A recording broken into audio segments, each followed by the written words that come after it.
हारे का तू है सहारा सांवरे, हमने भी तुमको पुकारा सांवरे। साथियों, जैसा आप सभी को मालूम है, आज का हमारा परिवार का कार्यक्रम है शीश के दानी का सारे जग में डंका बाजे। क्या अर्थ है इसका? पूरे विश्व में, पूरी दुनिया में ऐसी कोई दूसरी मिसाल नहीं मिलती जिसमें किसी भक्त ने अपने हाथ से, अपने इच्छा से अपना जीवन का मकसद ही बनाया हो कि मैंने प्रभु के हाथों जो अपना कल्याण करना है, अपने जीवन का उत्सर्जन करना है। इस प्रसंग को हम देखते हैं हमारे पुराणों में कैसे आता है। देवी हिडिंबा जो पांडव महाबली भीम की पत्नी है, वो महातपस्विनी है, जंगल में तपस्या कर रही है कि मुझे प्रभु की दर्शन हो। बहुत लंबी तपस्या के बाद जब प्रभु ने, भगवान कृष्ण ने उनको दर्शन दिए साक्षात, तो उन्होंने कहा, हे प्रभु मुझे ऐसा वरदान दो जो मैं हमेशा आपके ध्यान में ही खोई रहूं। भगवान कृष्ण ने कहा कि अब आपके जीवन का नया अध्याय शुरू होने वाला है।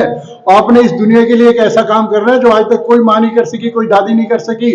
बोला अब आपने तपस्विनी बनकर, आपका पुत्र जो घटोत्कच है उसका विवाह होगा कामकंटिका जो एक बड़े देश की राजकुमारी है, और उसके बाद आपके घर में पौत्र के रूप में एक बहुत महात्मा, बहुत बड़ा योद्धा जन्म लेगा। उसको आपने ऐसे संस्कार देने हैं जिसके बराबर में पूरी दुनिया में उसकी भक्ति का कोई सानी ना हो, कोई भी। तो देवी हिडिंबा ने भगवान का आदेश स्वीकार किया, परिवार में आई।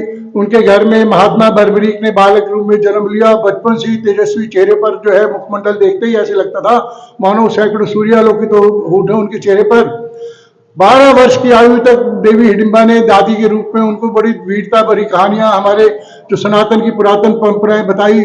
और उस बच्चे में भक्ति के इतने संस्कार हो गए। 12 वर्ष का बच्चा वहां से पूछता है अपनी दादी से, माँ दादी हमारे जीवन का उद्देश्य क्या है? दादी ने बताया कि मानव जीवन का एकमात्र उद्देश्य मुक्ति की प्राप्ति है। प्रभु के चरणों में सदैव के लिए उनका विलीन हो जाना ही मानव जीवन का उद्देश्य है। बाकी सब चीजें रास्ते का, मार्ग का पाते हैं, लेकिन हमारा जो उद्देश्य, लक्ष्य हमारे मानव होने का क्या है कि प्रभु चरणों की अविरल भक्ति हमें मिले। तो बोला उसके लिए क्या करना होगा? उसके लिए तप करना होगा, लेकिन इसके लिए अनेक जन्म लगेंगे। देवी हिडिंबा से पूछा बालक बर्बरीक ने कि कोई ऐसा रास्ता बताओ जिसे इसी जन्म में मुझे प्रभु के चरणों की प्राप्ति हो, उनके चरणों में विलीन हो जाऊं मैं। तो बोला उसके लिए एक मार्ग और भी है। आप प्रभु के हाथों यदि आपका कल्याण हो, प्रभु के हाथों यदि आपका वध हो जाए, तो उससे आप उसके अंदर विलीन हो जाएंगे, उनके जैसा स्वरूप बन जाएगा आपको। बालक बर्बरीक को लगा कि इसी जन्म में मुक्ति के लिए सबसे सरल मार्ग यही रहेगा मेरे लिए। उन्होंने वन में जाकर घनघोर तपस्या की। पहले नवदुर्गा ने उन्हें दर्शन दिए, अनेक आयुध प्रदान किए, तब भी उनकी तसल्ली नहीं हुई। उसके बाद उन्होंने अष्टदुर्गा को मनाया।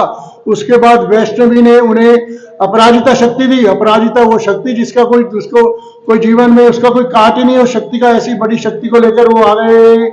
अब हम सभी देखते हैं कि पांडव और कौरव का युद्ध होने जा रहा है कुरुक्षेत्र के मैदान में। महात्मा बर्बरीक को मालूम था कि मैंने अब जीवन में क्या करना है, सब कुछ उनके आंखों के आगे स्पष्ट था।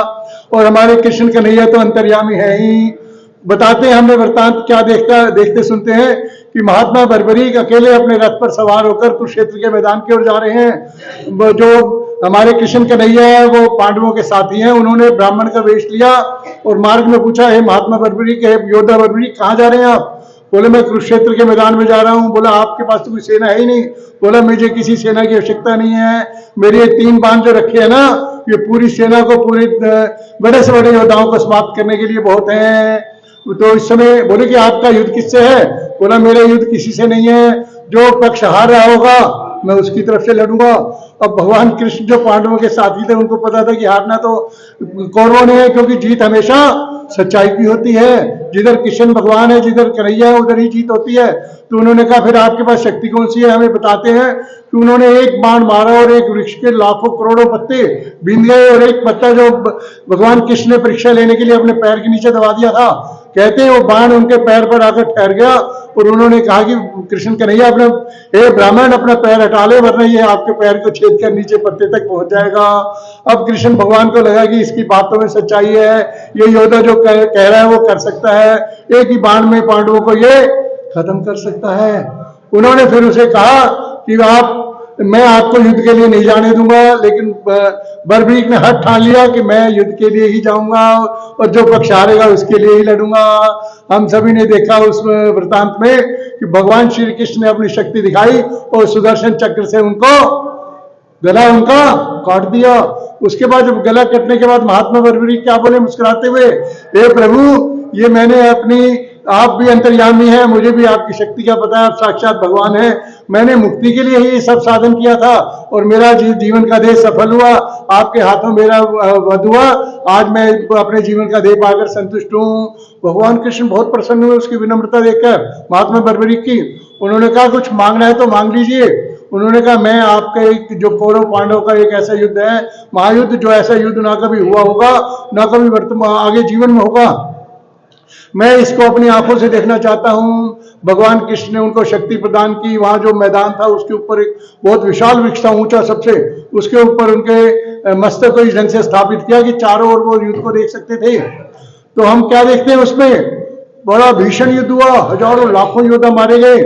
जब युद्ध समाप्त हुआ तो पांडव बड़े गर्व से कह रहे हैं कि ये अर्जुन कह रहे हैं कि मेरे तीरों के संतान से कर्ण को मारा मैंने, भीष्म पिता को मारा, दुर्योधन कह रहे हैं, न सॉरी, भीम कह रहे हैं मैंने दुर्योधन को मारा, दुशासन को मारा। सभी वीर अपनी अपनी गाथा गा रहे हैं।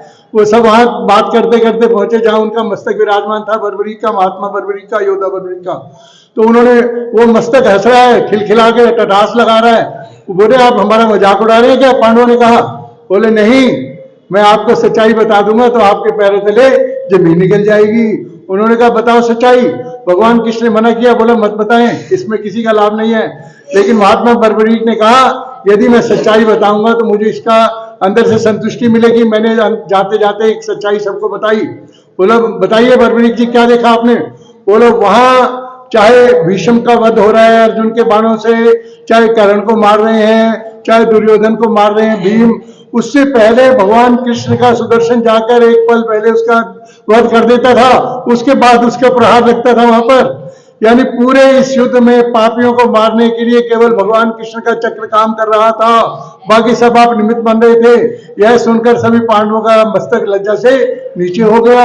वर्तमान में भी हम इस बात का विश्वास रखें, आपके जीवन में कभी कोई कठिनाइयां आती हैं, विपत्तियां आती हैं, प्रतिकूलताएं आती हैं, तो हमेशा उस भगवान की शक्ति आपके साथ रहती है। आप केवल सच्चे मन से उनके चरणों में आप अनुहार करें, प्रार्थना करें, तो आपकी प्रार्थना के साथ साथ आपके जीवन में कोई ना कोई उसका हल अपने आप प्रस्तुत हो जाएगा। कलयुग में भगवान श्री कृष्ण ने खाटू नरेश, जिसे हम बड़े श्रद्धापूर्वक कहते हैं, बाबा श्याम कहते हैं, बिल्कुल अपने जैसी शक्ति प्रदान की कि आपके दर पर कोई दौलत मांगेगा, कोई औलाद मांगेगा, कोई संतान, किसी तरह की दुनिया की कोई भी चीज मांगेगा मिलेगी। लेकिन उसके साथ भगवान ने खाटू नरेश को क्या वरदान दिया कि आप सभी को भगवान की भक्ति भी दे सकते हो।